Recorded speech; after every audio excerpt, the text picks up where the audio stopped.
믿음의 신앙생활 되시기를 바랍니다. 우리가 믿음의 생활할 때 때로는 눈으로 보이지도 않을 수 있어요. 또 이렇게 손으로 만져지지도 않을 수도 있어요. 그러나 우리 하나님께서는 가만히 계신 분이 아니라 일하시는 하나님이시고 역사하시는 하나님이시다. 여러분, 우리 믿음의 내용들을 소중하게 잘 간직하시기를 바랍니다.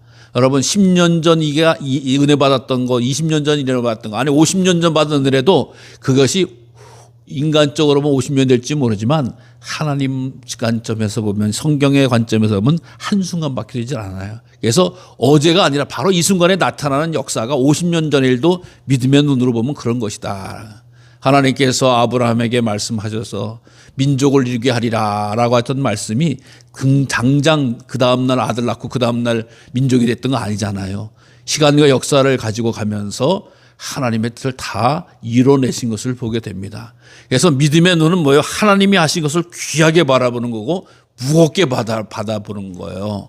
그래서 우리들의 마음속에 늘 귀하게 여기고 늘 간직하는 것이 귀한 일이다라고 하는 거예요. 저도 항상 이 설교를 준비하면서 느끼고 고백하는 게 있는데 뭐냐면, 제가 설교 말씀을 전하면서 그런 경험이 내 이 입술을 통해서 말씀을 전할 때 정말 성령님의 역사가 쫙 나가는 걸 느꼈어요. 설교를 청할 때. 그래서 그러나 뭐 그렇다고 막 불이 제 입술에서 빨간 불이 나가고 노란 불이 나가고 그런 게 아니라 그냥 제가 느꼈어요. 그래서 전 그냥 간직하고만 있었는데, 그날 이 장로님 가운데서 한 분이 오셔서 목사님, 오늘 설교가 달라졌어요. 다르네요. 내용으로 봐서 제가 특별히 은혜롭다라고 느끼지는 못했어요, 저는. 그냥 일반적으로 준비하는 것을 전했는데, 저만 또 느꼈잖아요. 제가 말씀을 증거하면서 내 속에서 하나님께서 거룩한 도구로 사용하시고 주의 은혜가 나가는 듯한 어떤 통로로 사용하는 듯한 것을 내가 체험을 했거든요. 근데 그걸 또 알아보시는, 또 받으시는 장로님이 계셨던 거예요. 그러면서 설교를 준비하면서 늘 그래요. 나는 아무것도 아니구나. 하나님이 하시는 게 위대한 거구나. 때로는 그런 거예요. 나는 모르고 있을지라도 내가 전하는 말씀을 통해서 우리 성도님들에게 영적으로 어떠한 일이 나타나는지 알 수가 없구나. 그래서 마찬가지예요. 여러분, 내가 꼭 느낀다고 해서 느끼는 게 아니라 하나님이 하시는 일, 하나님이 사용하시는 일에 따라서 정말 놀랍고 귀한 일들이 나타나는구나라고 하는 거예요. 그래서 우리가 어떻게 보면 날마다 꿀과 같은 일이 벌어지고 기적과 같은 역사가 일어나는 일이 바라지고라고 하는 것은 어떻게 보면은 온전한 믿음이 아닌 거예요. 하나님, 제가 알지 못하도, 느끼지 못해도, 부딪히지 못해도 하나님은 여전히 하나님의 일을 하십니다. 하나님은 여전히 은혜를 끼치시고 하나님은 여전히 놀라운 일을 감당하십니다 라고 하는 믿음이 갖게 되는 거예요. 사랑하는 성도 여러분, 내가 손이 뜨거워졌다, 가슴이 뜨거워졌다, 이렇게 하는 것도 참 귀한 경험의 시간이지만, 그냥 평범했다, 아무 일 없다라고 해서 아무 일이 나타난 게 아니라 하나님은 하나님의 일을 하시는 거예요. 하나님은 하나님의 일을 감당하시는 거기 때문에 믿음의 자리, 말씀의 자리, 은혜의 자리, 사랑과 교제의 자리, 그 자리, 또 하나님의 일에 대해서는 전혀 염려하지 마시고 걱정하지 마시고 많이 감당하시는 성도님들 되시길 바랍니다. 그것이 바로 상급이고 축복이고 은혜의 시간이 된다라고 하는 거예요. 하나님, 30년 전인데 이게 요즘도 통하나요? 50년 전에 통하나요? 그런 건 내가 걱정할 게 아니에요. 나는 하나님이 주신 말씀이라고 하면, 주신 은혜라고 하면, 주신 기적과 능력이라고 하면 그것이 몇 시간, 몇 월, 며칠 날 일이 아니라 오늘 나에게 지금, 날마다, 지난 시간에 또 앞으로 계속 일어나고 있다라고 하는 사실에 믿음을 가지시기 바랍니다. 그래서 올 한 해가 좋았다 나빴다 평가도 세상적으로는 할 수 있지만 믿음으로는 하나님의 백성으로 잘 살아왔습니다. 감사합니다. 영광을 돌립니다 라고 하는 거예요. 그래서 우리 믿음의 성도들에게서도 가장 안 좋은 건 하나님의 은혜를 잊어버리는 거예요. 하나님의 사랑이 역사가 나타나는 것을 어떻게 여기는 거예요. 기억하지 못한다라고 하는 거예요. 여러분, 인생을 행복하게 사는 비결이 있대요. 좋은 일, 복된 일 많이 생기는 것도 좋지만 인생을 행복하게 하는 사람의 특징이 뭐냐? 감사한 것을 기억을 오래 하는 사람이라는 거예요. 감사한 일에 대해서 기억을 오래 하는 사람. 감사한 것은 일찍 버리고 대부분의 사람들은 원망하고 불평하고 화난 것만 기억하는 것이 그러면 인생이 행복하지 않다는 거예요.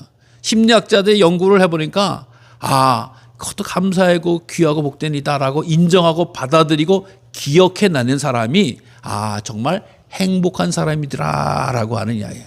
여러분, 믿음의 사람은 뭐예요? 하나님의 역사를 기억해내는 사람인 거예요. 하나님의 역사를 잘 간직해내는 거예요. 하나님의 역사를 바라보는 거지. 오늘 내 앞에서 무슨 바다가 갈라지고 무슨 산이 움직이고 손가락에 불이 나가고 이런 거는 믿음의 눈이 아니라 내 욕심인 거예요. 잘못된 신앙인 거예요. 그래서 정말 하나님께서 내게 해주셨던 은혜, 내게 해주셨던 축복, 그걸 잘 기억하는 것이 중요한 일입니다. 오늘 본문의 말씀은 이사야서의 말씀이에요. 이사야서의 말씀은 나라가 암울한 때다라고 늘 말씀을 드렸잖아요. 어떤 일을 말해요? 나라가 망하는 거예요. 나라가 망하는. 여러분, 이스라엘 민족의 신앙이 굳건하고 굳세고 온전한 신앙 아니었습니다. 근데 나라가 바벨론에서 망하니까 성전부터 와서 때려 부수는 거예요. 성전부터.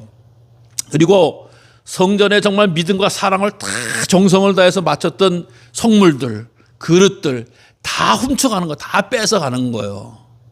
그리고 나서 사람들도 굴비 엮듯이 줄줄이 묶어서 끌고 가면서 주민들이 학살을 당하거나 어려움을 당하는 일이라고 하는 거야. 그다음에 전쟁으로 패했으니 전쟁의 노예로 끌려가는 게 얼마나 비참하고 안타까운 일입니까? 그러니까 소망이라고는 없는 거예요. 믿음 생활하려다가 성전 파괴돼, 나라 무너져, 왕들로 끌려가, 내 모습 처지도 형편없는 모습으로 끌려가는 시대. 이게 바로 이사야 시대예요. 여러분, 여기서 무슨 소망을 얘기하겠어요? 무슨 기쁨을 말하겠습니까? 상황은 정말 절망적인 거야. 누구도 아무도 자기를 돌봐주지 않는 듯한 그 시대, 깜깜한 시대에 하나님은 이사야를 통해서 주시는 말씀이다라고 하는 거예요. 오늘 본문의 말씀이. 그것은 뭐예요? 그럼에도 불구하고 하나님께서 우리에게 무슨 자비와 그의 사랑을 기억하고, 자비와 사랑을 그러고 은총을 말하라라고 하는, 은총, 큰 은총을 말하게 하라. 이 큰 은총을 말하게 하리라라고 하는 것은 뭐냐? 기억하게 하리라.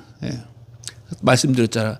나라가 망하고 성전 파괴되고 이스라엘 불이 타고 예루살렘 불이 타고 나라가 망하는 이런 상황 속에서 하나님의 큰 은총을 말하게 되리라.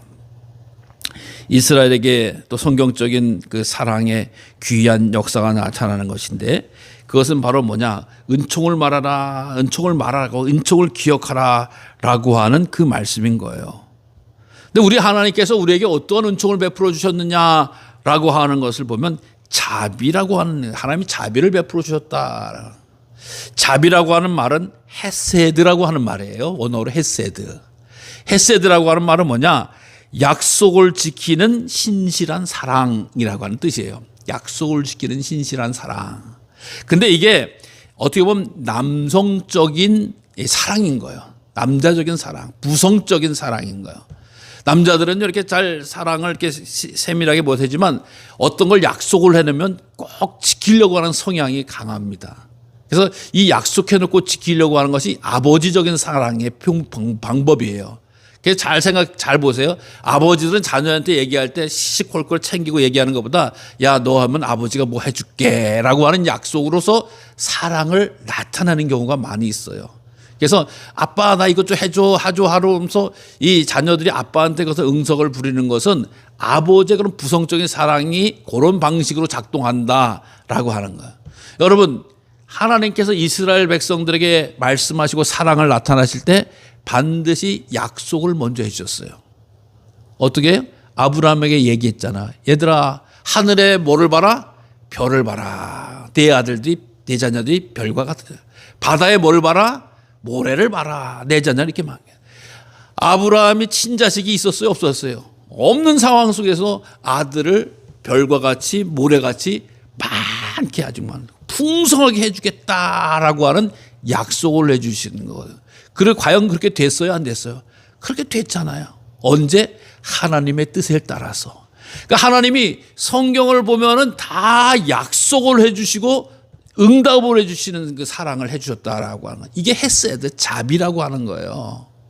하나님께서 왜 힘들고 어렵고 괴로운 세상 가운데 독생자 예수님을 보내주시겠다라고 약속을 해주시고 600년 700년 뒤에 그 말씀대로 유대 땅 베들레헴에 말씀하신 대로 동정녀를 통해서 예수님을 보내주셨잖아요. 그러니까 뚝딱하고 오는 게 아니에요. 약속을 신실하게 지키시는 분. 여러분, 사람의 약속은 헌신짝처럼 이해하고 버릴 때가 많이 있지 않습니까? 그런데 하나님의 약속은 신실하신 하나님이기 때문에 다 이루셨다라고 하는 거예요. 왜? 우리를 사랑하시기 때문에. 다음에 이 긍휼의 사랑이다. 성경은 오늘 사랑이다라고 하는 표현을 했는데 긍휼이라고 하는 표현을 과거에 썼는데 이 긍휼이라고 하는 말은 라함이라고 하는 말입니다. 라함이라고 하는 말인데 여기는 라함이라고 하는 말은 그냥 어머니의 자궁을 이야기하는 말이에요. 단수를 볼 때는 자궁이 다 하나씩 있으시죠. 뭐 두세 개씩 있으신 분은 없잖아요. 자궁이 하나야. 근데 이게 복수가 되잖아요. 자궁들이라고 하는 것을 보면 이게 이렇게 긍휼이라고 하는 말이 되는 거예요. 그러니까 이 자궁을 하나 할 때는 자궁이라고 쓰는데 복수로 자궁들이라고 하는 표현을 쓰는 게 아니라 이거는 자궁들로 써놓고 이거는 긍휼이다. 이게 뭐예요? 어머니들이 생명을 잉태해서 10달 동안 키웠던 그 사랑, 즉 자녀들과 나를 동일시하는 거야. 어머니들은 이 자녀들을 내 자식이라고 생각하지만 이게 때로는 나 자신으로 이해하는 사랑을 해요. 그래서 자기 자신의 똑같은 사랑을 가지고 나타나고 또 이렇게 활동하는 거예요. 그래서 이 사랑이라고 하는 것이 정말 이 생명적인 사랑이라고 하는 걸 이 모성이라고 하는 것을 감히 그 어떤 사랑도 따라갈 수가 없는 거예요.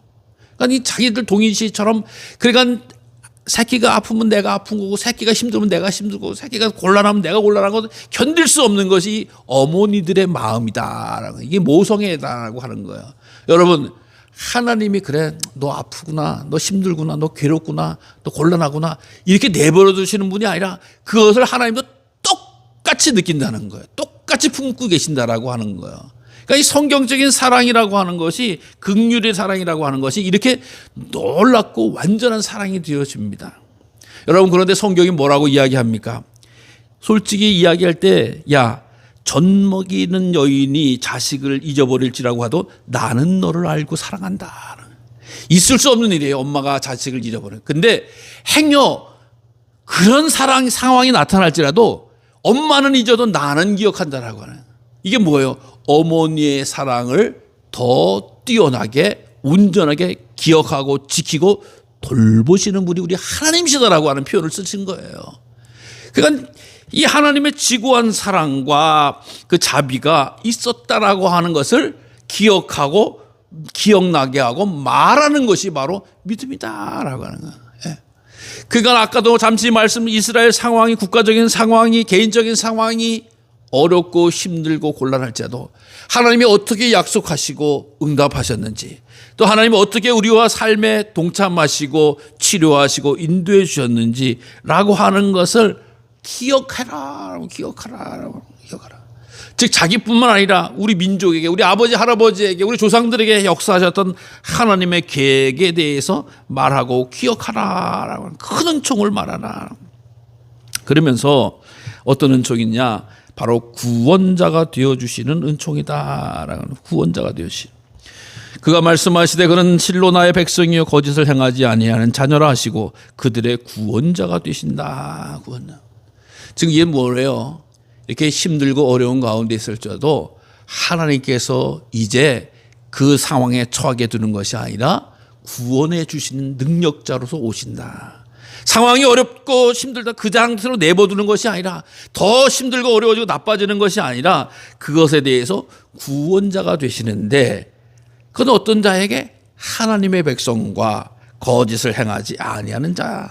즉 이스라엘 백성들을 이제 사랑이 많으시니까 나의 백성으로 인정해 주신 거고 택해 주신 거고 또 그 택한 자녀들을 거짓을 행하지 않는 자녀라고 인정해 주시는 거예요. 하나님. 이게 무슨 얘기예요? 하나님께서 우리를 이스라엘 백성들을 택할 때의 모습을 한번 보시기 바랍니다. 아브라함을 택하셔서 애굽 땅으로 보내셔서 민족을 이루게 하시고 이제 택한 백성으로 모세를 통해서 출애굽을 베풀어 주시면서 하나님께서 부탁하는 것은 내가 너를 택했다. 넌 내 것이다. 라고 이야기하시면서 말씀하실 때 이스라엘 백성들이 뭐 하기 때문에 라고 하는 표현을 쓰시지 않으셨어요. 즉 뭐예요?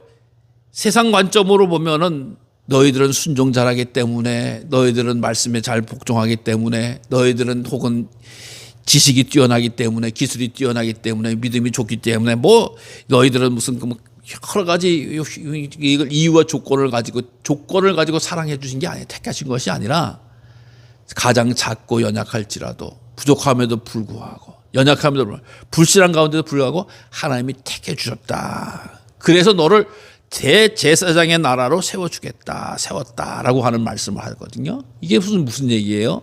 하나님이 이스라엘 조건과 이유를 따지지 않았다라고 하는 거야. 이스라엘 백성들이 솔직히 이야기했지만은 믿음이 좋았습니까? 아니잖아요. 없으면 없다고 불평 원망 투성이었잖아요. 또 어디 가든지 하나님은 순종했습니까? 아니잖아요. 광야에 나왔다 보니까 애굽으로 돌아가자. 애굽의 신이 또 우리를 지켜줄 거다라고 해서 황금송아지 만들었잖아요. 기근해서 가나안 땅에 집어넣으니까 어떻게 됐어요? 가나안 바알이 우리를 지키는 자다라고 하면서 거기다 또 고개를 주흔들고 좀 했잖아요. 그러니까 불평 원망 덩어리요, 우상 섬기는 조체요, 또 어떤 간에 서로 간에 싸우고 다투고 갈라지는 조체, 바로 이스라엘의 모습이었습니다. 그래서 그렇게 뛰어난 민족이 아니에요. 사실 별 볼 일 없는 사람들이에요. 하는 거 보면은. 근데도 불구하고 하나님이 택하신 거예요. 왜? 하나님 마음이기 때문에요. 하나님 마음이에요. 예.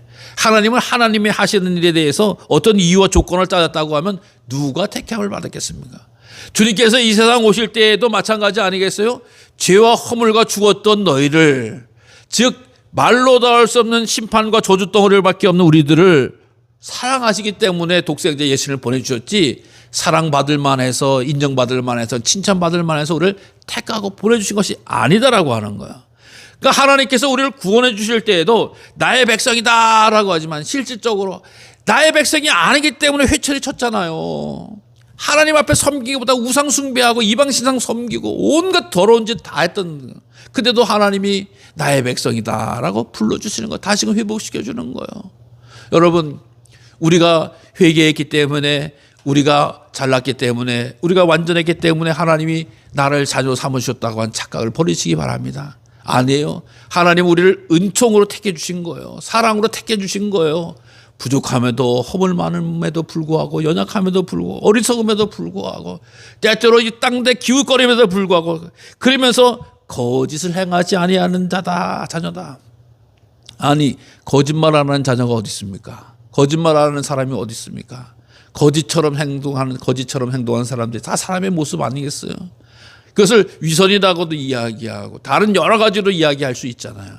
근데 하나님은 너희는 거짓을 행하는 자가 아니야 라고 이해해 주시고 인용납해 주신다라고 하는 거예요. 예.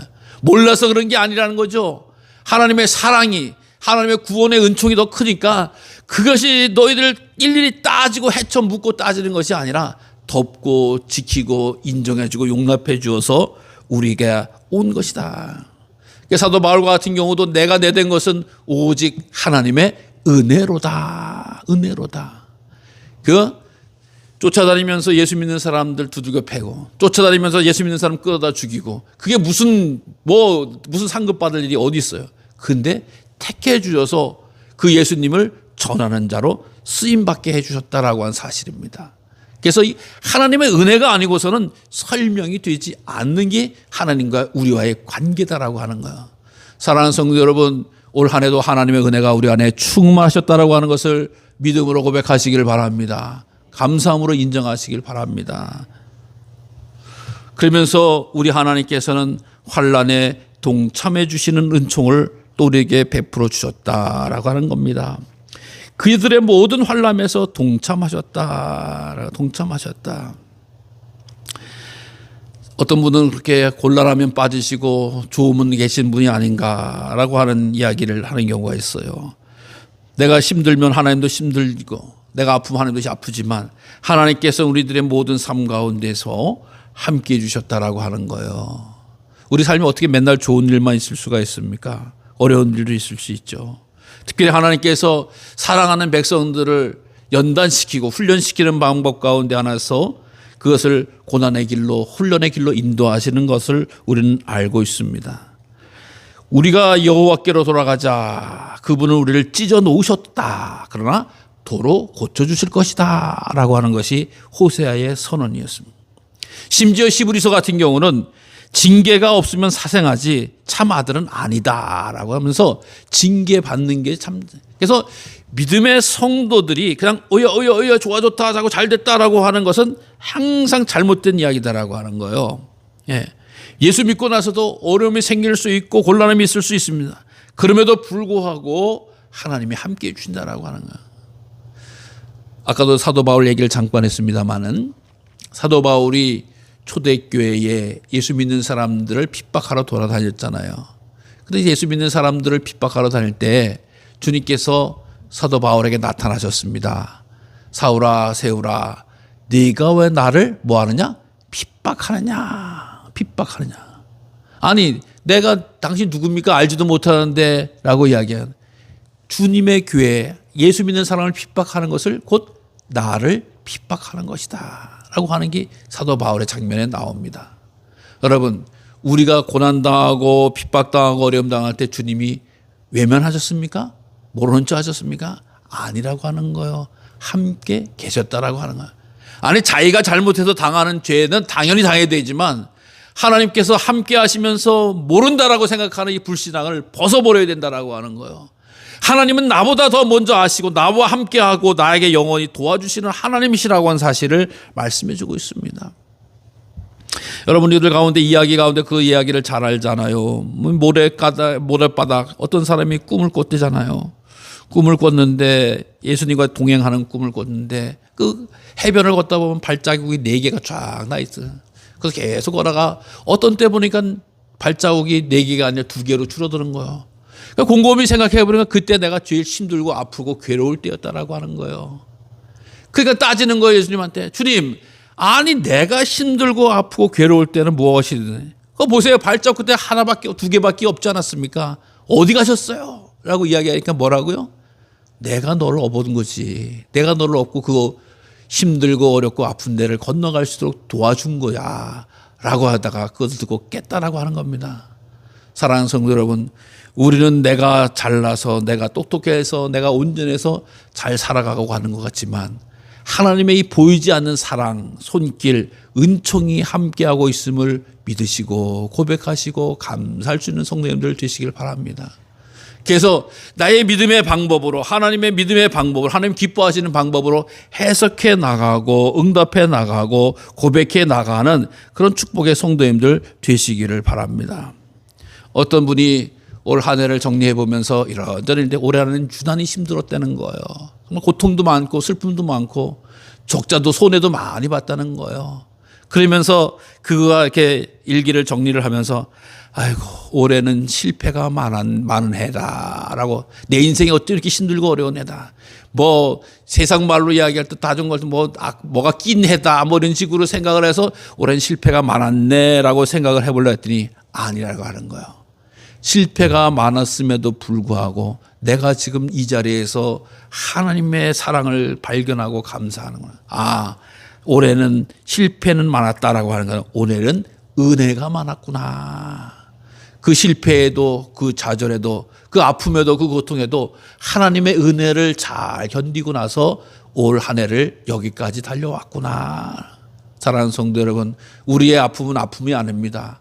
우리의 실패는 실패가 아닙니다. 우리의 고통은 고통이 아닙니다. 주의 은혜로 말미암아서 극복해 나가고 이겨나가고 여기까지 이른 줄로 믿습니다.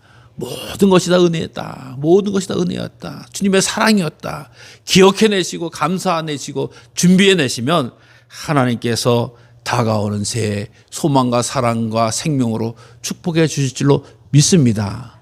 사랑하는 성도 여러분, 다가오는 새해 이제 마지막을 잘 보내시고 또 다가오는 새해는 정말 하나님의 은혜 가운데서 큰 종 가운데서 거하는 복된 성도의 삶이 되시기를 간절히 주님의 이름으로 축원합니다.